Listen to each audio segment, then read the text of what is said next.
All right, as promised, let's take a look through the morning's newspapers. We're joined by the political correspondent for The Sun, Tom Scottson. Tom, morning to you. Good to have you here with us. So, look, let's get started with this on the front of the Telegraph. Rob was talking a little bit about this earlier, this Conservative plan to end social housing. Yes, this is to do with 230,000 people that live in social housing across the country, and I think this is kind of the Tories offering, particularly those in lower incomes in Britain, of how to try and get them on the housing ladder. We've seen Reform try and bring their offer of evicting more people within social housing. Of course, also they are trying to end indefinite leave to remain, so they've got a bit more of a radical offer. Andy Burnham, on the other end, has said that he will just nationalise social housing, which obviously will be a bit more on the expensive end. So I think what the Tories have tried to do is walk this tightrope to say that we're not going to be as maybe dramatic as someone like Reform, particularly on the immigration side, but also as well that we're not probably going to stump up something incredibly expensive. And I think the problem is with something like housing, and particularly social housing, is where a lot of it is built is more like central cities, particularly in London. It's incredibly expensive. So I think when money's pretty tight, and especially looking at the state of the exchequer at the moment, I think the Tories are trying to think of quite quick wins, particularly with policy, and this seems probably quite a sensible one. Yeah, what does it tell us about the Tories' sort of framing of themselves sort of through the summer as well, and this decision? And is there another end to this as well, another side to this, where they're actually talking about building more of these homes? Yeah, I mean, I think that's the kind of unclear element of it, because with the Tories, and I think this is a really difficult point for them, is that a lot of their, particularly their constituencies anyway, are more in the shires, more in the suburbs, where people don't want houses being built. So I think a lot of this is kind of based on kind of evicting people already within social housing and then freeing up more space. They say it's not retrospective compared to Reform, but I find that very difficult to believe, considering that this is already non-EU migrants that they're saying they will remove from. It gives them a bit of a longer window. I think it's around 3 to 6 months they'll be able to leave, but it's definitely kind of sharpening the policy. Yeah. But yeah, it's a very difficult one, but to walk this particular tightrope, as we were saying, because again, it's very expensive to build housing, but especially when you've got something like this, it's kind of quite good to get British nationals. And how popular is this sort of, as you say, the sharpening of this sort of policy around housing? How popular? Yeah, I mean, again, I think especially with social housing, if you kind of speak to people in a polling sort of group, people like the idea of it. But again, I think that what is really underestimated is that I think people think that we have fewer social housing stock, particularly than we actually do in the country. We have some of the highest social housing across Europe, which I think is very much misunderstood. But I think a lot of the debate kind of centres around, particularly decades ago, when it was, of course, sold to the private sector and sold to people that lived in these social houses and bought them in the 80s. So there's kind of a very difficult demeanour with this and kind of a bit of a misunderstanding. Let's move to this in The Guardian story that we've been covering for the past couple of days here. This is Professor Jason Arday. The Guardian front page talks about Cambridge unleashing grotesque racism with the appointment, then has some more detail inside the paper as well about the professor. This professor who's caught up in a plagiarism row. He said that he had copied some of his dissertation, and also some of the claims that he's made about his whole life story have been brought into question now. He's now stepped away from his professorship because of the stress of it all. But it's a story that's kind of running on and on. There's more details in the papers about the decision to appoint, and I think the focus now seems to be turning to the organisation and those who perhaps facilitated this individual getting this job. Again, because it was such like a massive high-profile appointment. I think it's the youngest black professor to be in Cambridge. So again, a huge amount of media attention.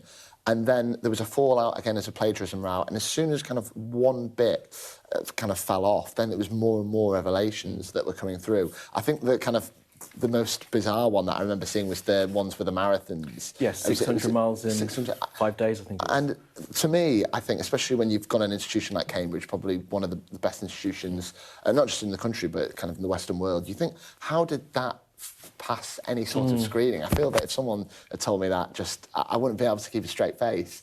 So it's very difficult. So there's probably no doubt that, Jason Arday, did he face, potential racism? Of course, these accusations, but also at the same point, isn't that if you're making such outlandish claims, of course, journalists and the media are going to pick up on this, and particularly when it's out of term time for Parliament. Yeah, absolutely.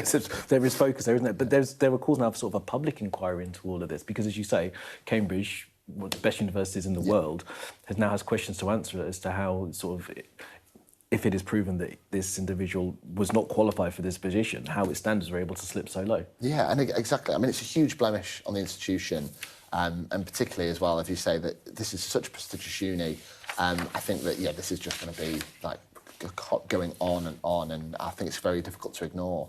Absolutely. All right, let's move on to this in The Guardian.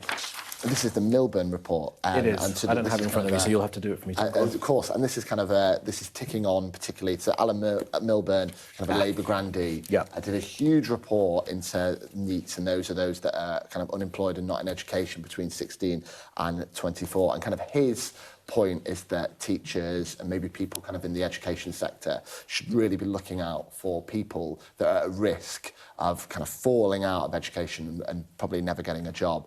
And I think it is probably one of the biggest issues anyway of our time.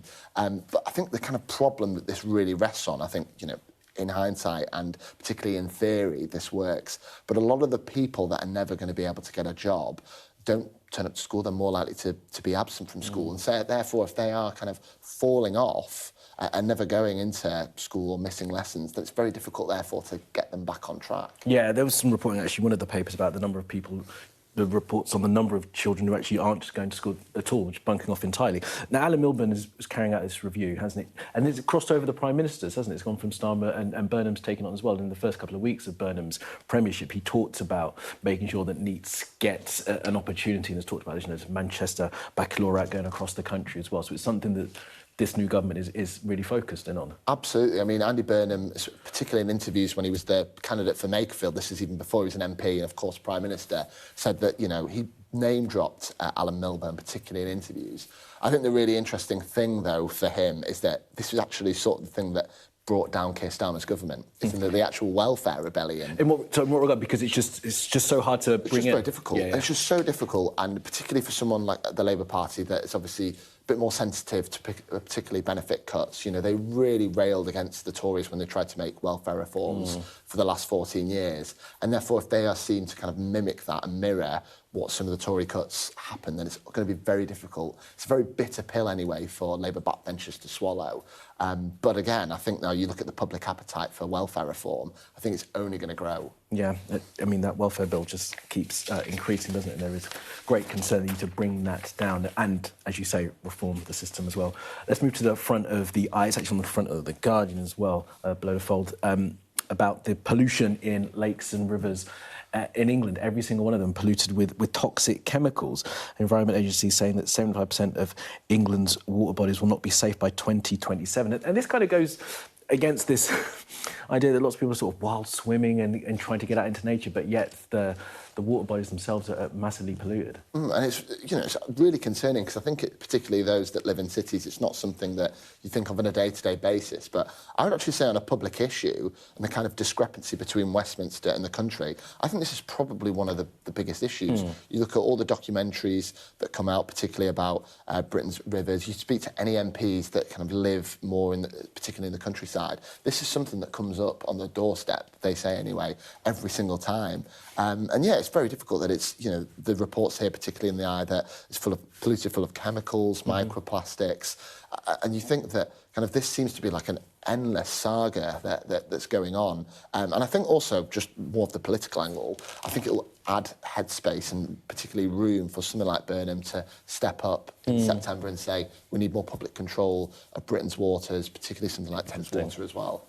Is it clear as to the cause of all this? I mean, it's phosphates, ammonia. I mean, it's farming that's a problem, isn't it? There's sort of, you have runoff from farms that goes into rivers and lakes. And I guess that this is a legacy as well of sort of hundreds of years of just polluting the rivers rather than it being something that's happening now. Yeah, and it's poor infrastructure as well and poor water pipes. I mean, you look at, you know, the amount of like millions of litres of water that are leaked every single day.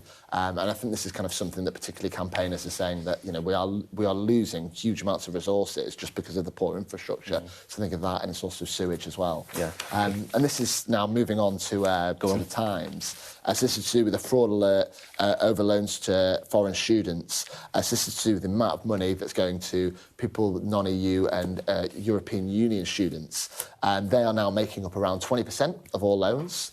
This has kind of gone up from just around 5 years ago, around 11% to 20% now. And I think this is kind of speaks to the crisis of the university sector. You know, we hear a lot of it, particularly that, you know, they're really starved of cash. You know, we look at tuition fees, particularly, they've been frozen for a long time. And I think this has kind of shown the pivot for universities. Is we need more money, we're going to have to look elsewhere. And I don't think it's mentioned in this article, but you look at some like Romanian students, the amount of money they are getting, for example, or the loans they are getting, that's doubled within 5 years. I think this just shows that universities are saying, we need as many people as we can get. Yeah. No, the Romanian line isn't it? 1 in 20 student loans go to Romanians, apparently, and it's a fifth of student loans are going to foreign students. I mean, obviously, the student loan system is something that's taxpayer underwritten, isn't it? So it's our money that's then being given to foreign students, and obviously, I don't think I have in here the percentage of those that they think is legitimate, but there is concern that it's being misused. Oh, it's a huge amount, and I think this is also what kind of is really lost in this debate, is the government writes off the amount of money every year that it thinks it's going to lose in student loans. And particularly, this is also including British students, but also foreign students. It's around £5 to £6 billion a year. Not nothing. It's not nothing. I mean, that's the amount that the government wants to cut from the welfare bill. Yep. And I think this would definitely be a more palatable cut for the public if they were looking at something to kind of get rid of than something as controversial as welfare and healthcare. So it's going to be something that's going to keep ticking on. And you see now very few people are actually defending the student loan. Yeah, it strikes as a tricky one for them to crack down on, because if they are foreign students, you have to go and track them in the cost of doing that and try and claw the money back. 'Cause the fact is that the money's not being paid back, is it? It's paid out, and then people are completing their studies and just not returning the money. Just deferred completely. All right, let's move on to, OK, this inside the... where did I see it? I saw it inside the Times. I think it's in a couple of other papers as well.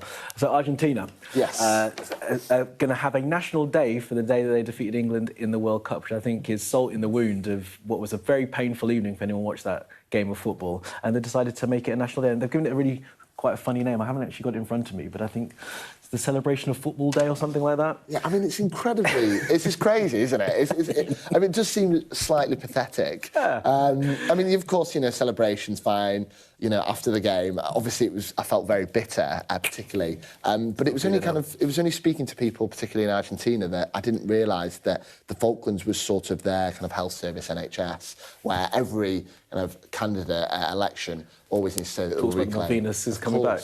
They need to reclaim it, because if they don't, they will never win an election. It's so fascinating. Well, they're going to be celebrating that day, I think, on the 14th of July, and we will not.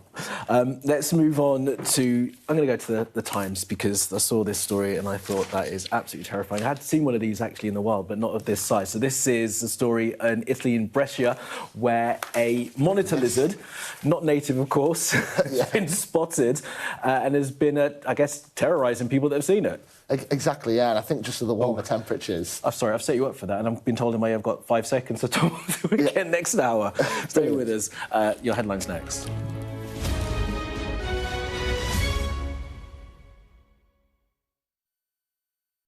The best thing about being a Sky News journalist?